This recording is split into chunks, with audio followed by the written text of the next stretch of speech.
Welcome to Dealer Driven, where the rubber meets the road to success. Welcome to Dealer Driven. I'm Michael Hayes. And I'm Cameron Wilson. In today's episode, we're joined by Brian Crossin, an NADA Academy instructor with over 25 years of fixed operations experience. And he'll be discussing a critical but often overlooked topic, parts investment quality, and tapping into this often neglected opportunity to boost your bottom line. You know, Cameron, for most dealerships, parts inventory is the second largest cash investment. It's a big deal. Brian will break down how poor inventory can impact not only our service department profitability and efficiency, but the key metrics dealers should track and strategies to reduce obsolescence while again maximizing our efficiency. Well, let's get started. Brian, welcome to the show. Thanks for having me. It's a pleasure to be here. So, as a dealership's second largest cash investment, how can a dealer really understand and evaluate their parts inventory? There's lots of resources available.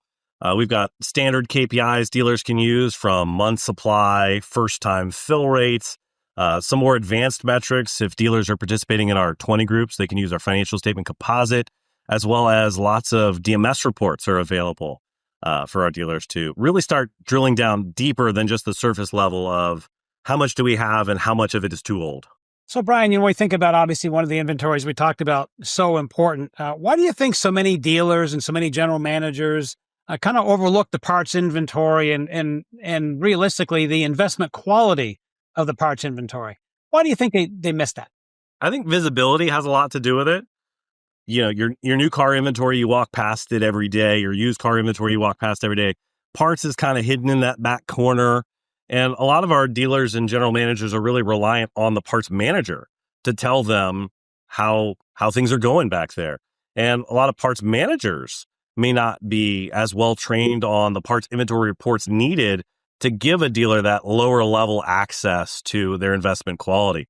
The DMS reports we have our students bring every single week in the academy, sometimes it's the first time their parts manager's even seen them. If it's their first time, well, it's even harder for the dealer to get their hands on them. So, Brian, before we get there, tell us about the very first training you had in the parts department before you went to work there. So I was fortunate that I actually came through our academy seminar as a very young parts person.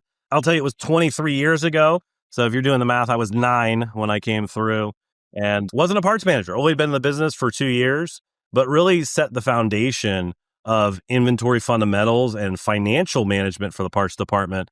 So when I was a parts manager, I really knew what to do. So you had a head start. That's great. Yeah, very fortunate.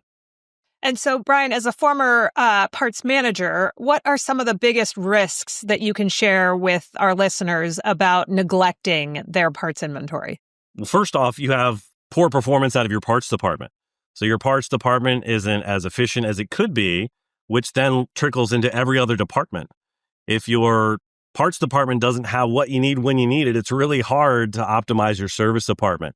Techs get frustrated, advisors, customers. No one wants to wait anymore. And if you don't have the right parts at the right time, it's a bad day for parts, service, and even sales. You know, as part of your new car process, if you're introducing accessories at the time of purchase, you have a customer that's excited. They want to buy those accessories. You don't have them. They become a shopper, not a buyer. Right? So it's critical that parts investment quality is monitored, it's tracked, and we ask good questions to find out where are our dollars invested. Because it's not just about parts performance. You can't do much in service without parts. And new and used, again, cycle time, getting those vehicles frontline ready. Again, all that doesn't happen if you have bottlenecks in your parts department. Yeah, no, and while we're there, your biggest customer in parts department is who there, Brian? In some dealers, it might be the used car department. Not all dealers, but some might be pre-owned. Or in the service department, right? I mean, they all get through there at some point. So as you know, Larry, our colleague Larry, has been on before. And I guess one of the things I'd like to ask you, just as we asked him, what are some of the best practices for collaboration between the parts and the service departments as far as becoming efficient for our customers? So communication is key in any business. It doesn't matter if it's a dealership or a restaurant. And parts and service managers should be communicating daily. One of the best things we ever implemented at our store was 10 at 10.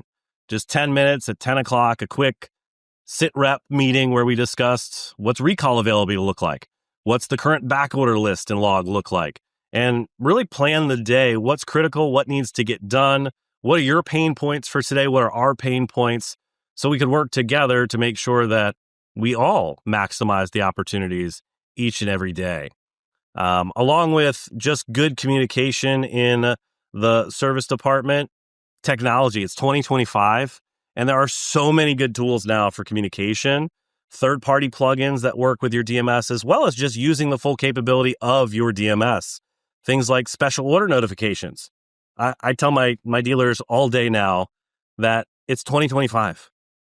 And if handing out special order cards is working for you, I'm not going to tell you to stop doing it, but I can type in a customer's name, information. I should be able to grab all that information real time. I can make notes. So if I have a BDC, they can log when the customer's appointment is. If they miss their appointment, we can follow up. And just using the technology that we have access to really streamline those communications. So it's not, I told parts to order it and they forgot to do it. But there's a documented checklist of here's where the order was sent into parts. Here's who took the order. Here's when the order was placed and every step in between. It's documented. So it's no longer parts against service and who dropped the ball. We can see every part of that process. And even some systems allow the customer to see that so they can see the progress of their vehicle, which again, just speeds things up for less inbound phone calls and, just juggling, trying to keep everybody up to date. So, Brian, let's pause on that for a second, because I think that has what you were just talking about has a ton of value. And you're saying that pretty much all the DMS systems out there have this ability, right? So you're saying basically use the tools that you already have. Just make sure you're maximizing it, right? Yeah, one of the things I see every day when I'm consulting in dealerships with parts managers is they're working too hard. Your parts managers and service managers, they're taking 5 or 10 steps for things that can be done in 1 or 2 now, or even automated in some of your DMSs. They just haven't been shown that those tools are available. And, my challenge to anybody working with a software provider, whether it's a DMS or a third party, is ask the question, what's the workflow for this process? How is your system designed to work? Because we want to make sure we're using everything we're paying for, because none of these systems are cheap. And you might have 3 or 4 extra tools when you already had the right one at your fingertips. You just didn't know how to use it. How can dealers really strike that right balance between having the right inventory when they want it? Because, right, I'm the used car manager and I want my car fixed right away. But again, meeting that without over-investing in unnecessary inventory. Talk about quality inventory a little bit. So how do they strike that right balance? What kinds of things can they do to be able to do that consistently? Parts inventory is all about the dealer's cash. How much cash can we invest while generating the maximum amount of return? So we want to make sure we have good parts. And what are good parts? Well, they're the parts that you sell, reorder every day, your maintenance parts, your fast-moving parts, but also the parts that we need for drivability concerns that technicians are going to need on a daily basis and customers are going to expect that you have. So how do we really look at that investment quality? We have to go deeper than just month supply. And it's easy to say we have 1.5 months supply of parts inventory. Well, that's great. Is 90% of it 18 months or older and you've never sold it? Or is it majority invested in quality inventory that is stock? So your DMS reports, they break down your inventory. Every single one breaks down the dollar value of your investment and where it is. And what we're seeing is so many parts managers have never been trained, again, how to use the DMS they've been using for 20 years, and their investment quality is very poor. They'll have 80% of their inventory dollars, your dealer's cash, invested in parts that haven't met stocking criteria. And some of that's reality. They have dollars invested in parts they should have never purchased. They were returned, they were ordered in error, or what we're seeing more often is the case is those parts are reflecting as poor quality parts in the inventory simply because we're not using the DMS the way it's designed. And as a dealer, I don't know how I would feel about that if I went back to my parts manager and said, hey, parts manager, I gave you $500,000 of my money. What's it invested in? And they couldn't tell me. Or if they said, oh, let me show you what it's invested in. And when they showed it to me, they're like, well, don't follow this report. It's just a report. nothing on it's correct because we don't use the DMS the way it's designed to be used. Yeah, I would be very nervous if I gave $500,000 to someone they couldn't tell me how or what it was invested in. And every DMS has these reports. Again, if your parts manager doesn't know how to run them, if you don't know how to run them, that's what DMS support is for. We have students run them every class. Sometimes it's a journey to find it, but once they do, it's invaluable to see where your cash is invested. And if there's a better place for your cash, if it's in a used car, that's where I want it rather than collecting dust on the shelf in your parts inventory. Well, along that line, do you have a couple of quick KPIs for people when they're thinking about the healthy inventory? You mentioned about day supply, but that by itself can be very erroneous, as you mentioned earlier. Do you have some common KPIs as far as what percentage of my inventory should be less than a certain age or stock order percentage and things like that along those lines that help ensure our chances of having a more efficient inventory like you mentioned? Absolutely. These DMS reports have a snapshot of your inventory at the end of the month, where your dollars are invested. The majority of your dollars should be invested in stock parts. We say 70% or more of your dollars should be in good stock inventory. 5% or less, we want to have in parts that have aged out, 12 months and older. We don't want parts that aren't selling. So 5% or less of our inventory in what we call technical obsolescence. And then you've got about, 20 to 30% of your dollars that are going to fluctuate between parts that used to be good parts, but we're not selling them as frequently anymore. They're phasing their way out of inventory. And then we have some other statuses that get used for one-off situations. So from an investment perspective, dollars, we want invested in stock parts. The more dollars you have invested in stock parts, the better. Less in, obviously, parts that aren't selling, just like used cars. We want to have parts that are fresh, ordered in as soon as we need them, they go out, those type of things. Also, though, I want dealers really looking at aging, not just 12 months and older, but what's getting 7, 8, 9, 10 months out. And if we focus on it before it gets 12 months and older, right, it'll never get there, right? It's just like a used car. Yeah, most dealers know, most used car managers know, if you get a bad used car and you step up to make a deal on a used car, you get a bad trade-in, you've got an exit strategy that day. Parts, we wait 12 months before anybody cares about it. Right? We should have that same strategy. If I get in a bad part day one, what's my exit plan going to be? How long am I going to try to get rid of this thing before I just move on? Because you all know, sometimes your first loss is your best loss. Let's just move on and let's try again. Let's try not to make the same mistakes. And I thought those were the parts you were making me put on my used cars all this time. Yeah. Subtly, sometimes we do that. The last one, Michael, is just fill rate.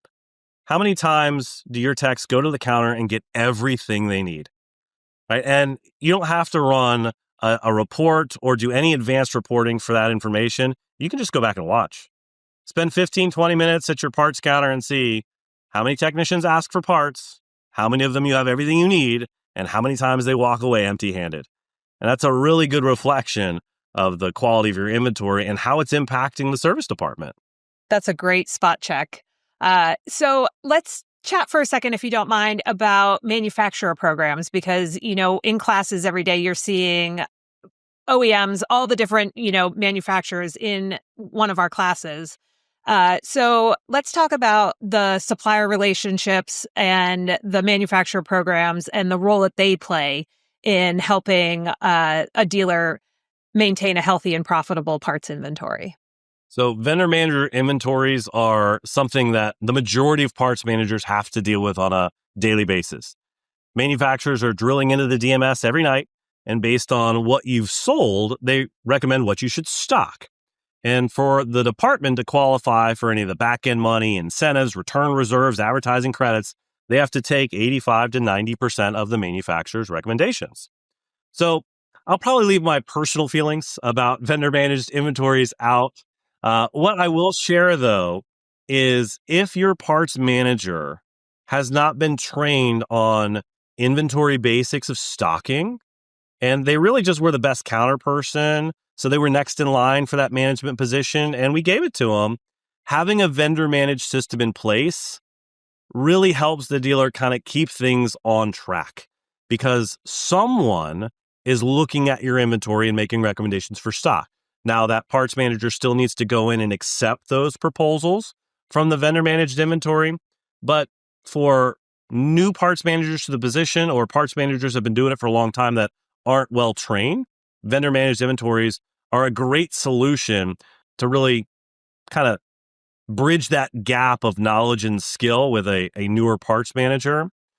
However, I will share just my personal opinion.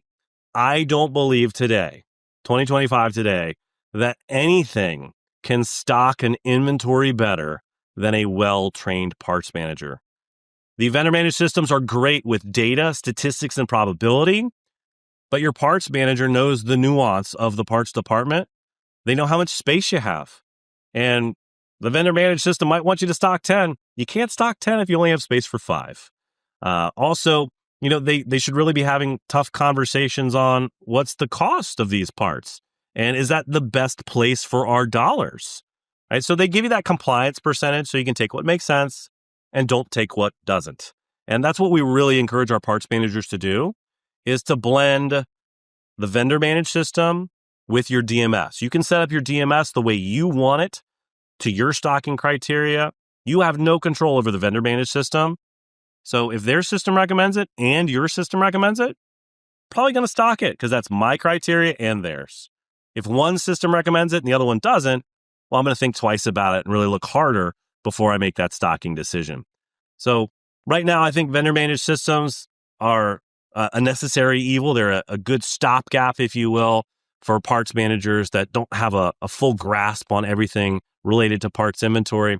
But if I had to go back into the dealership, I'd want to do it myself, right? Because that's just how I feel. I feel that I can do it better than any vendor managed system today. Now, with machine learning and some things like that with AI in the future, could they exceed my capability? Absolutely. But I think we're probably a few years out from that. So they aren't just set and forget, I guess, is your point. Correct. Yeah. And after all, it's your cash. And no matter how good a system is, I'm not comfortable giving my cash to anybody and taking my hands off the wheel. That may be just a me problem, but I want to know where my cash is, how it's performing, and of course, hopefully, it's growing and generating a great return on investment. Absolutely. I think any dealer would appreciate that. I would think so too. So if you had, Brian, if we have some dealers listening here and they say, oh, geez, it sounds like a lot of great stuff. What's the first thing that we should do? What's the first steps I should take? Because I haven't been paying enough attention because I quite frankly don't really know the right questions to ask until now. So what's the first steps that we should take to ensure that we're maximizing the investment quality of our parts inventory? For me, the first step would be gather all the data. Let me find out, again, what do I have invested, financial statement, DMS, what's the difference between those two numbers, and then start drilling into things we've talked about. Where do I have my dollars invested? Is it in quality parts? Do we have too many aged dollars invested? And what's our strategy to get rid of those aged dollars?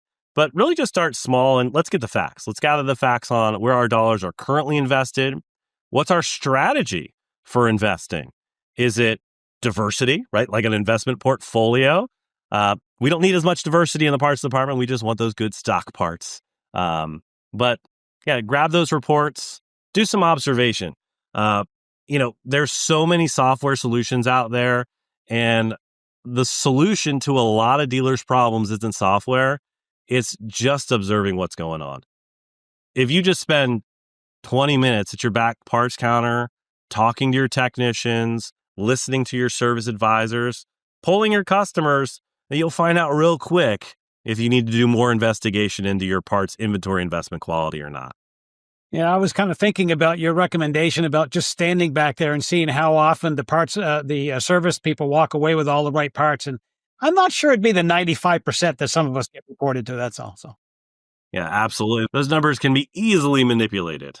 So, Brian, before we go, you mentioned a couple times about aging parts. Can you share with our listeners maybe a couple tips to help, keep that front of mind and maybe give them a couple tips for how to offload some of those aging parts? Yeah, absolutely. Just get creative with it and have a plan.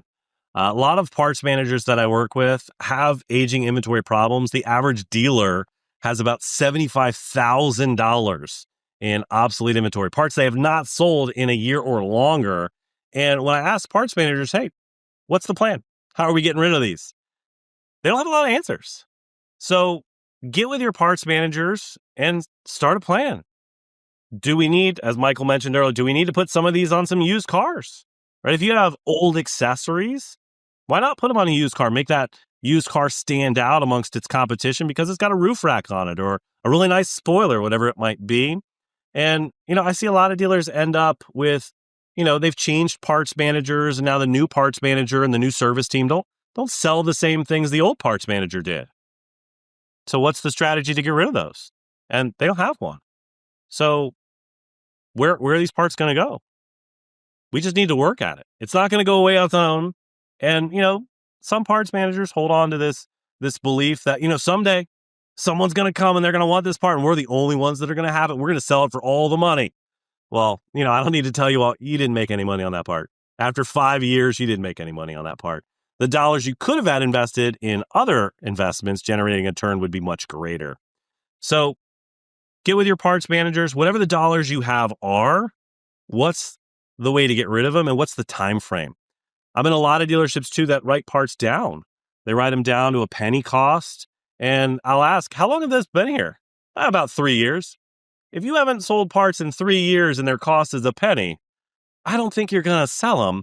So let's get rid of them. Sometimes your shelf space is too valuable to be tied up with those penny parts. And we just have a hard time letting go. So I really want dealers to have, just like used cars, like let's have a hard turn policy. What's the amount of time we're willing to try to recoup our investment? And when are we just going to make a move? We're either going to sell it for a loss or we're just going to dispose of it. But it's really something that's not hard. Right? It's a simple process. Doesn't mean it's easy because it's your dollars. And if I have $100,000 invested in inventory that I'm going to have to throw away, that's a hard pill to swallow. So I just like to remind dealers, it was worth $100,000. Now it's only worth what someone's willing to pay for it. Right? So we need to have a plan, just like our used cars, hard turn, and execute it. And if we work on our inventory at 9, 10, and 11 months, well, hopefully it'll never get to 12 months and beyond. Right? And if it does, we know what our end game is and what our strategy is to free up our cash to invest in other things to generate a greater return. So you're telling me that when I went to the parts department, when I was back at the store and they had in stock a taillight for a 1948 Ford pickup that I bought at the auction, that wasn't necessarily a good investment. I mean, it was a great opportunity for you to get a car frontline ready, but yes, not a solid investment for your parts department. And I wish I was making that story up. Yeah, we want to order that one when we need it, not hold on to it for 40 years when you needed it. Fun story to have, though. Brian, these have been some fantastic tips. I can't thank you enough for coming on the show today, and we thank you for your insights. It's really been great having you on the show. Absolutely, my pleasure. Thanks for having me. That's all the time we have for this episode. A huge thank you again to our guest, Brian Crossin, for joining us. If you're enjoying the show, leave us a rating or a review and tell a friend. Once again, I'm Michael Hayes. And I'm Cameron Wilson. This has been Dealer Driven from NADA. Keep your dealership in drive, and we'll see you next time.